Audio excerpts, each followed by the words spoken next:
श्री गोपाल जयंती महोत्सव की है। आज के आनंद की है। जय जय श्री राधे।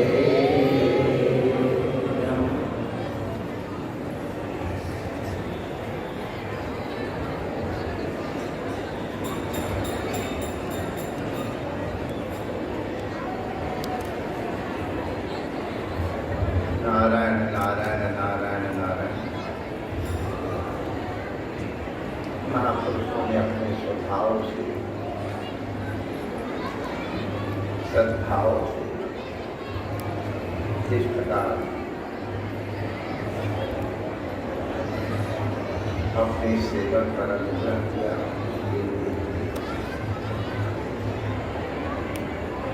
प्रणाम करने की भी योग्यता हमने है, इसमें मुझे समझे।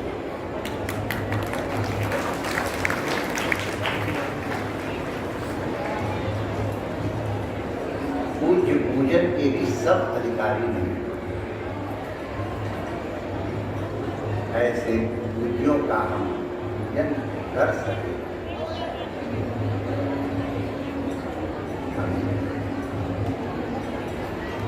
उत्साह पर क्या अपार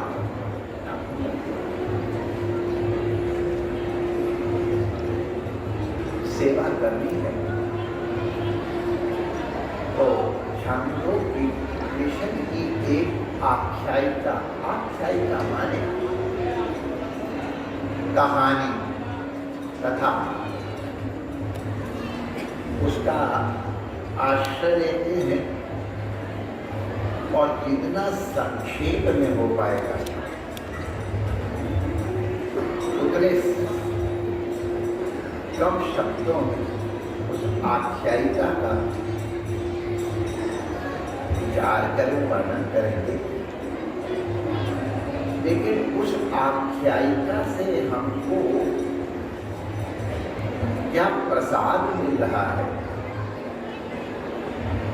उसके ऊपर भी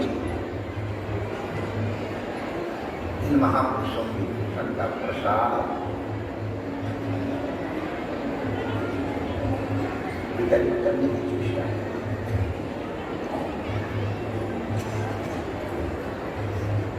इनमें कुछ चीजें तो हम शायद मुँह से बता देंगे और बहुत चीजें वो किस ओर संकेत कर रही हैं वो हम लोगों को अपने आप समझना चाहिए, समझने की चेष्टा करनी चाहिए। वो इस आख्यायिका का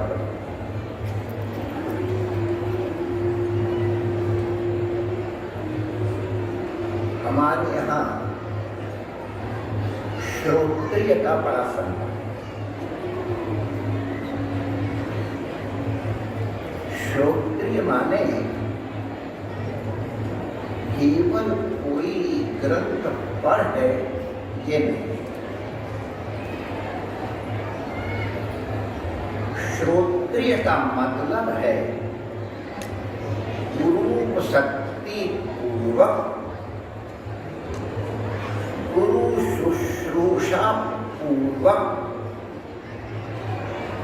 संप्रदाय के अनुसार शास्त्र के भावों का और तदनुगत उनके वाक्यों का अर्थ ग्रहण करने की चेष्टा।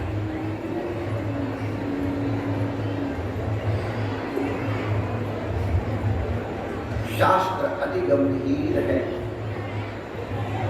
सागर के समान है, गुरु कर्णधार है। शास्त्र की गति किस ओर हो रही है,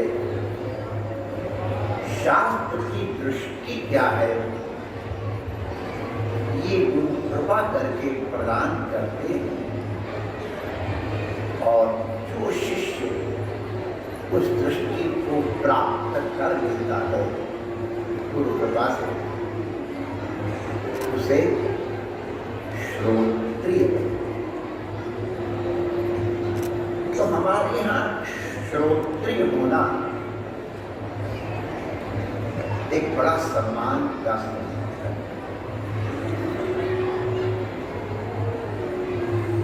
उपनिषद कभी एक भी मात्रा का प्रयोग व्यर्थ नहीं। हम जिन महापुरुषों की आख्यायिका श्रवण करने के लिए हमें उपस्थित हैं, उन महापुरुषों को महाश्रोत्रिय कहा है। अब महाश्रोत्रिय का क्या तात्पर्य है, उस महान को इस अल्प मस्तिष्क में मैं अब तक नहीं समझ पाया। कथा है उन महाश्रोत्रियों, केवल महाश्रोत्रिय नहीं है।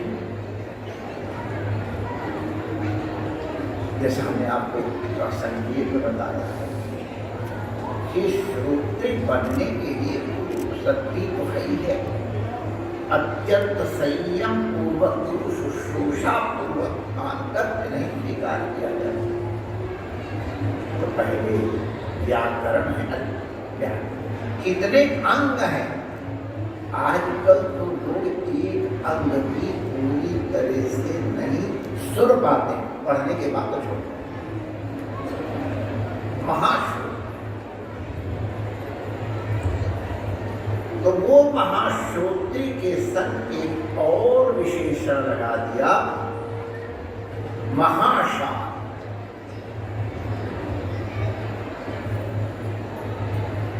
महाशाल का तात्पर्य है जो बहुत बड़े गृहस्थ, ये साधारण है।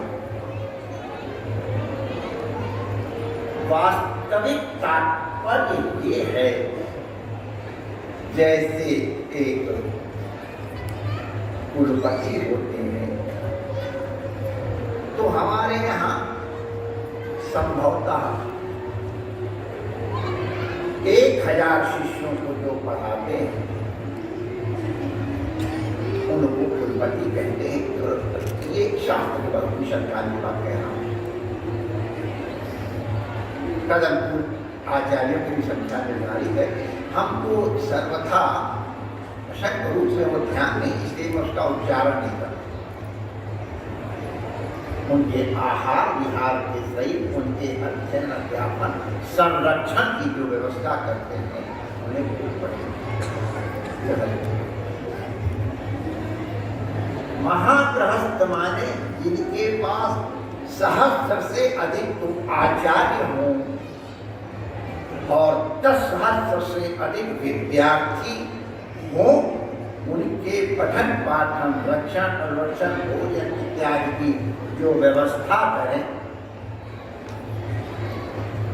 उन्हें महागृहस्थ हो, महाशाल। अब आप समझ सकते हैं कि इतने विद्यार्थी किसके पास जाएंगे। हमारे काशी में एक विद्यापन चल रहा है आप लोगों का, वहाँ के आचार्यों के अनुग्रह के वहाँ बहुत विद्यार्थी हैं। तो हमारे उसके कुलाधिपति को तो डॉक्टर परेशान भगवान विराज हुए, आधा दर्जन तो गोल्ड मेडल एक जगह चलाया था और चिल्लाए भगवान। तो वहाँ हमारे यहाँ जो विद्यार्थी पढ़ रहे हैं उनसे भी पढ़ने के लिए लोग आते हैं। तो लोग कहते हैं हम आचार्य बैठे हुए दुकान लगा के विद्यार्थी नहीं मिलते और यहाँ विद्यार्थियों को भी विद्यार्थी प्राप्त हो रहे। ये इसका मतलब है यहाँ अध्ययन अध्यापन की परंपरा सुष्ठु प्रकार से संचालित हो रही है। तो ऐसे ही वो महाशाल नहीं हुए, इसका तात्पर्य है उनमें स्वरूप योग्यता है महाशालक की।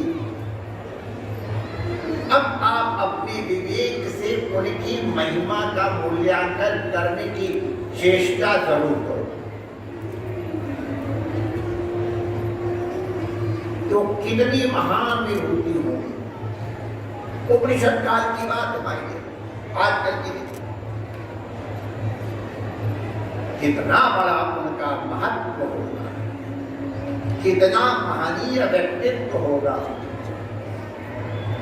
ऐसे महनीय व्यक्तित्व वाले 5 महापुरुष एक जगह समवेत हुए, ये उनकी महत्ता को और इतना अधिक बढ़ा देता है।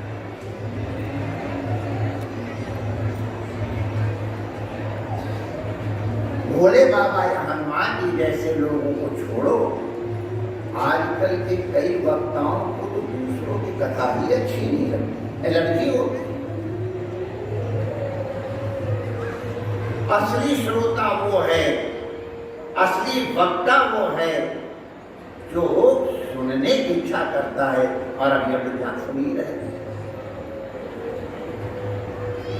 वो पांचों के पांचों और उनकी परंपरा भी बताई जो कितने बड़े महनीय पिताओं की संतान है, उन सबके नामों ले।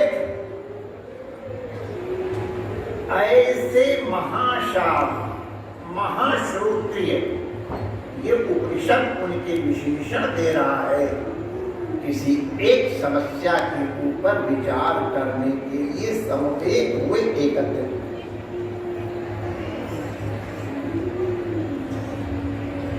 कथा 3 प्रकार से होती है, एक वाद होती है, एक जग होता है, एक वितंडा होती है। वाद तो गुरु शिष्य में होता है, गुरु ने कहा, शिष्य ने स्वीकार किया। गुरु को शिष्य को गुरु के विद्वत्ता में या सामर्थ्य में संदेह नहीं, अपनी शंका के समाधान के हेतु वो अपने सद्गुरु से प्रश्न करता है और फिर सद्गुरु उसका समाधान करते हैं।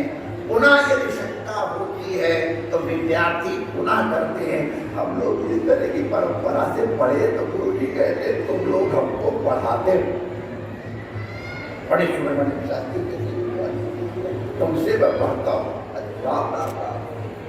उनके पद नख की धूलि के समान हम नहीं हैं, कितने महानी व्यक्ति हम तुमसे पढ़ते हैं।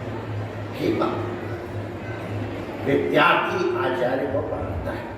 अब ये फिर कथा समझने लगे। दूसरी कथा होती है, तीसरी पहले आजा फिर दूसरी में, तीसरी होती है वितंडा। हमको कुछ नहीं कहना है, तुम जो कह रहे हो उसको गलत सिद्ध करना है, मेरा यही सिद्धांत बस।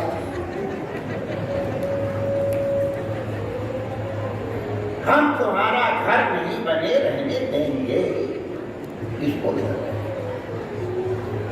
और चल ये क्या शास्त्र का हल्का सा विषय इसलिए दे दिया कि जिसमें हम उसकी महानता को समझ सकें और महापुरुषों के संदेश में।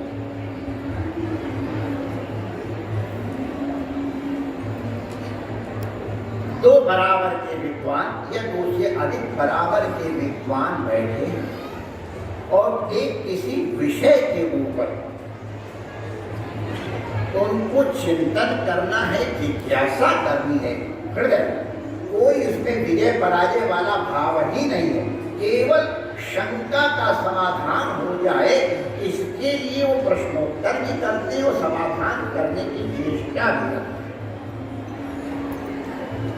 एक ने प्रश्न किया, दूसरे ने समाधान देने की चेष्टा की, उसके लिए हुए समाधान के ऊपर पुनः उसने प्रश्न किया, आपने जो समाधान किया है किसने, ये कठिनाई आती है। तो इस तरह की वार्ता में जो एक क्रम प्रश्न उत्तर प्रश्न, इसको कोटि कहते हैं शास्त्र। तो कितनी कितनी कोटियों तक शास्त्रार्थ हुआ है। अपने शास्त्रों में अद्वैत सिद्धि को देखो तो अब वो जिनको उसने रस आता उनके लिए कह रहा हूं, 100 कोटियों तक विचार चला। तो यहाँ वो पांचों में किसी के मन में हम किसी को पराजित करके विद्वान या अपना महापुरुष निर्धारित कर नहीं है। इसी की प्रकार से ये जो ब्रह्म विषय जिज्ञासा है इसका समाधान।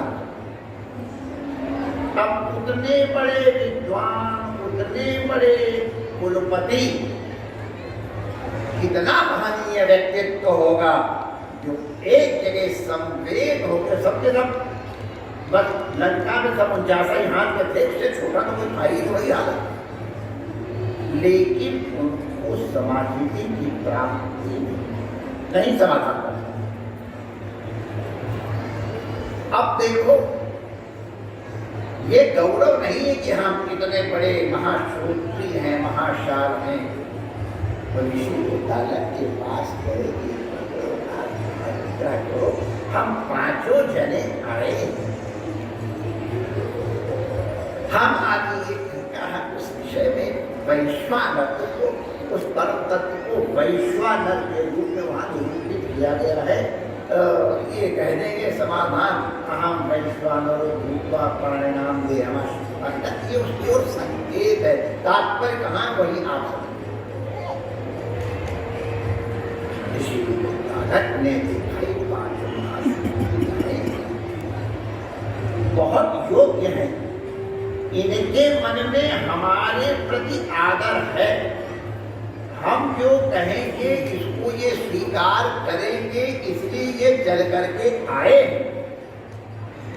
लेकिन हमारा क्या कर्तव्य है? हमारे यहाँ काशी में परंपरा जब कोई पंक्ति न लगती हो आचार्य अध्यापक को तो विद्यार्थी के उसको शेषम को पेड़ पूरे क्या कुछ नहीं, ये और डांट दिया बेचारा चुप हो गया ऐसा। लेकिन विद्वान ऐसा नहीं करते। हमने बताया था कि अब तो बड़े उदास नहीं कोई चिंता करा दिए किताब कहते कल बताऊंगा अब दूसरी जगह अब प्रसन्न हुए उनका आशीर्वाद। तो दालक ने कहा भैया आप जो प्रश्न कर रहे हो इसका सम्यक उत्तर हमारे पास ही है। ये बड़े की पहचान है।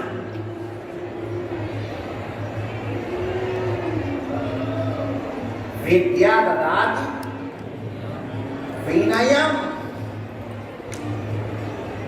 अगर तो मुर्दे की पहचान है माई। हमको भी नहीं मालूम है, लेकिन हमने सुना है कि राजा अश्वपति को इसका ज्ञान है। तो चलो चलते हैं। हमारे पास कोई निमंत्रण नहीं आया है, हमारे लिए कोई व्यवस्था नहीं की गई है, हम राजा क्या क्यों जाएं? ये ऐसे महापुरुष हैं। लेकिन जब जिज्ञासा हुई तो जिज्ञासु वही है जो समाधान के लिए, समाधान प्राप्त करने के लिए कुछ भी अर्पित करने को तैयार। सिर्फ काटे क्यों मिले तो भी सस्ता जान, जो ये कहा गया है वही है। मतलब रखना न कभी पाँव यहाँ सर।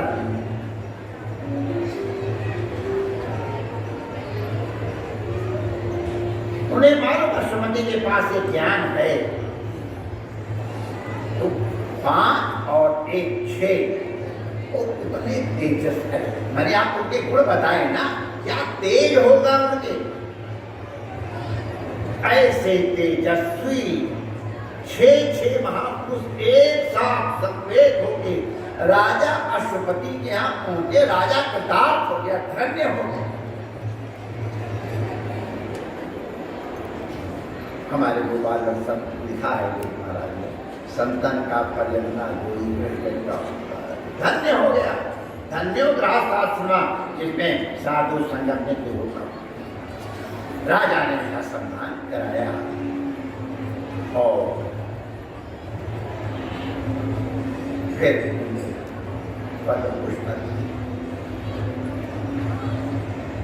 उन संतों ने तो कहा हम यहाँ पूजा करवाने तो आए गए, ये राजा हमारी पूजा कर रहे हैं, हमारा तात्पर्य तो कुछ भिन्न है, तो उन्होंने स्वीकार नहीं किया। तब यहाँ एक प्रसिद्ध उक्ति है जिसको मैं खाली संक्षेप में सुना देता हूँ। पहले राजा को लगा शायद का मैं चिंता नपुरमैया के करने वाला हूँ, जितना एक एक व्यक्ति को दूध देना उतना आप मैंने लंबी जोड़ी रक्षा मिलेगी, चिंता मत करो भगवान।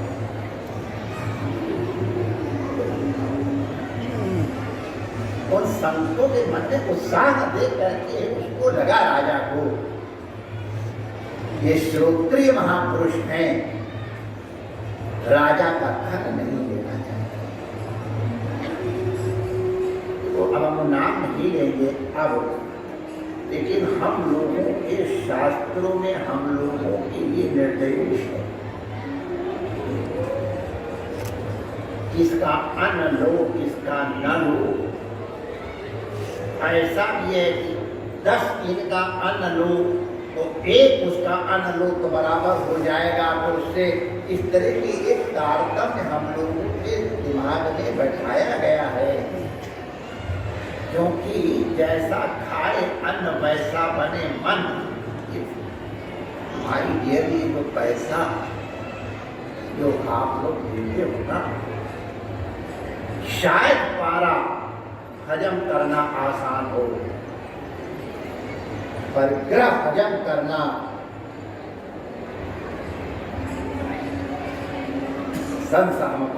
संसारी का टुकड़ा 9 अंगुल दांत, भजन करो तो बचे, नहीं तो फाड़े आंख, पर ग्रह खा लो। जैसे पारा निकलता है, परिग्रह के लिए बहुत संकीर्ण है, और इसलिए हमारे संत लोग मिनिमम में गुजारा करते और मैक्सिमम सेवा में लगाते।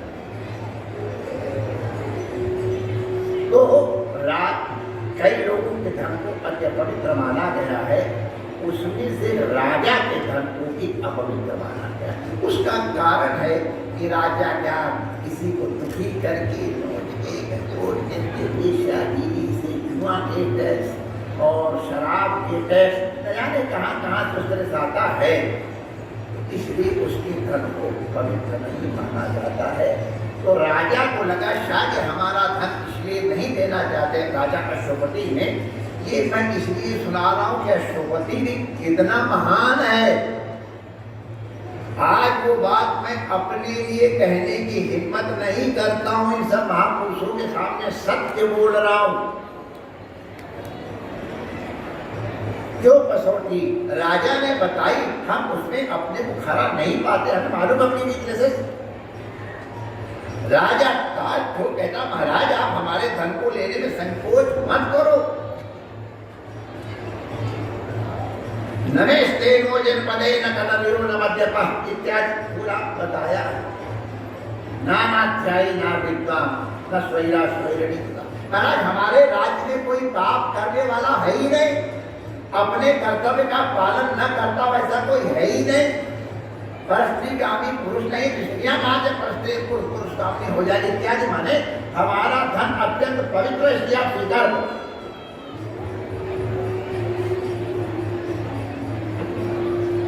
वाह,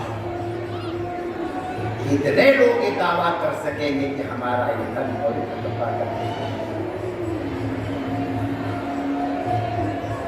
तब उन संतों ने कहा,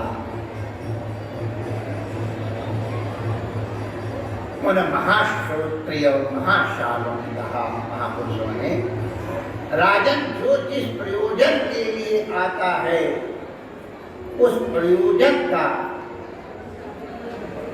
समाधान चाहिए। हम धन के लिए आपके पास नहीं आए हैं, आपके पास वैश्वानर विद्या है, उसे प्राप्त करने के लिए हम आए। राजा ने कहा अच्छी बात है, मैं कल प्रातः काल आपकी सेवा करूंगा। अब देखो वो गृहस्थ है, राजा है, क्षत्रिय, और ये दिव्य ऋषि पुत्र हैं, इतने विद्वान हैं,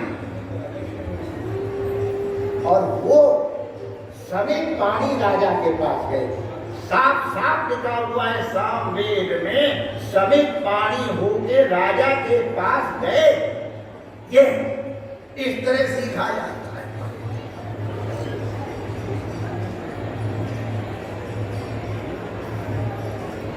राजा ने उस समझाएं को स्वीकार की, लेकिन उपनयन नहीं किया। साफ साफ स्पष्ट लिखा हुआ है, राजा ने उपनयन नहीं किया। अपना हमारे मासूमी, उनको मालूम था मैं शिष्य बनाने के लिए अधिकार मेरे को नहीं है। कुछ ब्रह्मानंद सरस्वती जी का संस्कार मैं बात कितनी बड़ी बात है हमारे लिए, और कितना सामर्थ्य आप लोग उनको नजदीक से देखा हमने। तो मैं तो मैं इन ऋषियों के उपनयन की योग्यता नहीं रखता, जो उपनयन नहीं किया। आज का प्रश्न नहीं प्रश्न सब, इसलिए मैं बात कर रहा हूं। हमको अगर हमें योग्यता नहीं है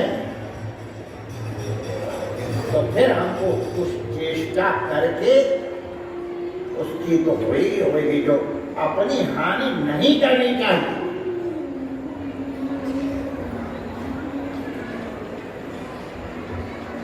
इतना बड़ा वो होता है, उसका हम क्या वर्णन करें। लगता है इनके इतने चेले हैं कि सब ठीक, माइंड डियर, इतना परिग्रह होता है इसका भी, इसका कितना वो नाटक करना पड़ता है। वो तो जाके कांटो लगे सो अश्वपति ने।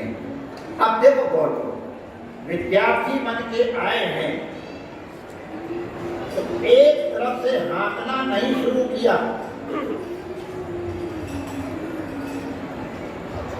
आए हैं एक लक्ष्य से, वैश्वानर विद्या प्राप्त करनी है, एक प्रश्न। लेकिन सबके सब एक तरह के अधिकारी नहीं होते हैं, क्योंकि सबके पूर्व कर्म प्रारब्ध कर्म के अनुरूप उनका अंतःकरण होता है, उनका स्वभाव होता है, इत्यादि इत्यादि के कारण। जैसे अलग अलग रोग के लिए, अलग अलग रोगी के लिए एक ही औषधि का अनुपान मात्रा भिन्न भिन्न होती है, वैसे गुरु शिक्षा भी भिन्न भिन्न होती है। हम लोगों ने एक दिन दा का उपदेश सुन करके समझ लिया था कि हर शिष्य के अनुरूप गुरु का उपदेश होता है। गुरु का एकमात्र लक्ष्य है, किसी तरह काटवन ने कहा, किसी भी प्रकार शिष्य का समाधान हो, उसका परम कल्याण।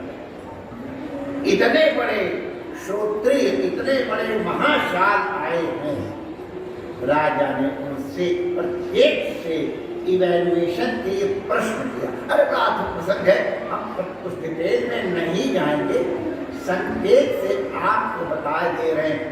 एक एक महाश्रोत्री महाशाल से प्रश्न किया, तुम क्या करते हो, और तब बताया तुम्हारे इसमें जो कर रहे हो ये है, और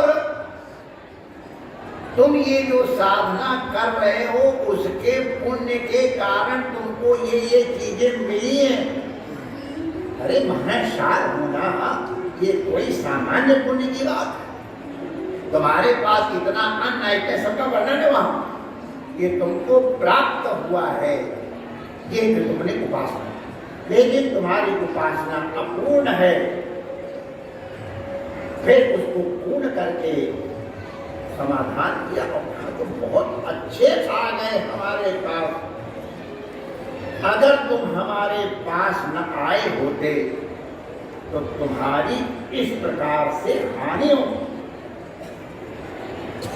अगर उपासना उचित ढंग से या संपूर्ण ढंग से नहीं होती है, एक स्तर पर जा करके वो फिर हानिकारक हो जाता है। ये हम सबके समझने के लिए है माइंड। साधना को गंभीरता से तमाशा नहीं है। अगर तुम मेरे पास ना आए होते राजा अश्वजीत उतने बड़े महाशाल महा श्रोते को कह रहे हैं तुम्हारा सिर टुकड़े टुकड़े हो गया, आ गए अच्छा हुआ। तो इसी तरह क्रमशः छोड़ के जो उनसे मूल्यांकन करके और उनको बताया कि तुम ये उपासना कर है तो सब उपासना उसी की, लेकिन कोई हाथी के कान की, कोई हाथी के सूंड की, कोई किसकी कर रहा था। समग्र की उपासना नहीं हो रही थी। वो समग्र की उपासना के लिए राजा अश्वजीत ने सब कहा। और वहीं पे जो हम लोग प्राणाय स्वाहा, अपानाय स्वाहा, ज्ञानाय स्वाहा, समानाय स्वाहा, दानाय स्वाहा, इस करके जो पंच आहुतियाँ देते हैं, जिन लोगों को जिज्ञासा हो वो छांदोग्य उपनिषद के 5वें अध्याय के और संभवतः 10-11 उसके खंड में उसका थोड़े होता था। ये पांचों आहुतियां जो पहले देते हैं, आप लोगों ने देखा होगा, हम लोग ऐसे ऐसे नाटक करते हैं, वो नाटक नहीं, वो आहुतियां उन आहुतियों का स्वरूप है, उन आहुतियों का फल क्या, ये सब बताया गया। और इसके बाद वैश्वर उपासना का बताया गया। जो महाशाल और महाश्रोत्रिय कथा यहाँ पूर्ण हुई, लेकिन यहाँ से हम लोगों को अब अपनी दृष्टि विकसित करने की यात्रा शुरू। सबसे पहली बात जो हमारे महापुरुषों ने हमको सिखाई थी, नित्य अपना मूल्यांकन करते रहना। Where are you going? तुम्हारे अंतःकरण where it is taking you, तुमको कहाँ ले जा रहा है? कहीं ऐसा तो नहीं कहे कि आए थे हरि भजन को ओटन लगे कपास। हरि भजन के लिए भी देखो भगवान की भक्ति का वो सब ठीक, हम अभी साधना की बात करें तो हमको अत्यंत सावधान रहना चाहिए। साधना के कुछ फल दृष्ट होने पर भी अगर स्खलन है उसके दुष्परिणाम आ सकते हैं। ये आख्यायिका हमको समझाती है। सावधान,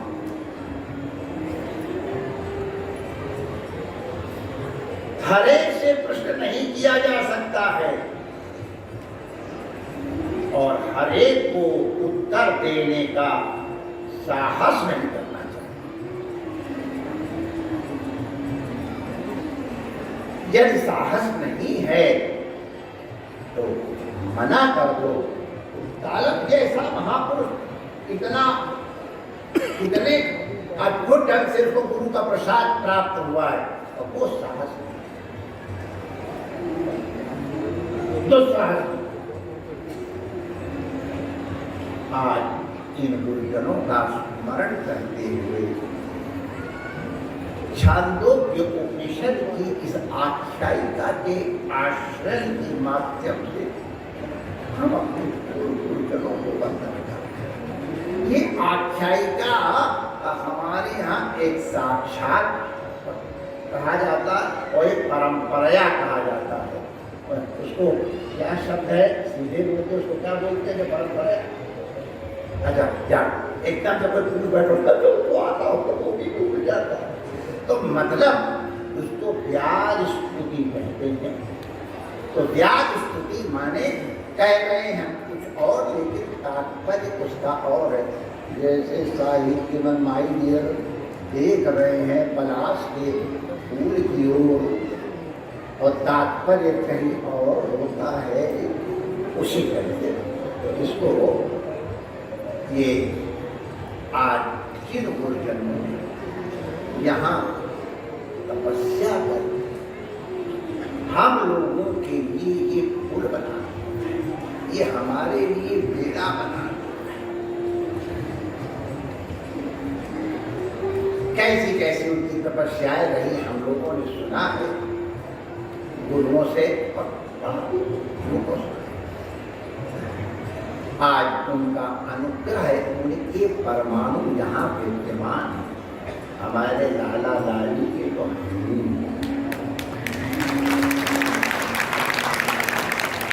एक श्याम कण है माई डियर, वही श्वेत कण है ना, आ गए ना दोनों तुम्हारे माई डियर। क्या अनुग्रह बरसा है इनके ऊपर, इनके गुरुओं का, इनके पूज्य दादाजी, इनके पूज्य पिताजी, वाह वाह वाह। हम लोग सब लोग उनसे अनुग्रहित, उनके प्रसाद से आप आप्यायित हैं और वही हमको जब झलक मिलती में गदगद हो जाता है। ये प्रशंसा नहीं है, ये खास कथन ही नहीं कर पाया हूँ थोड़ा। तो उनकी परमाणु यहाँ है, चेतन परमाणु है, बहुत सिद्ध है। इसको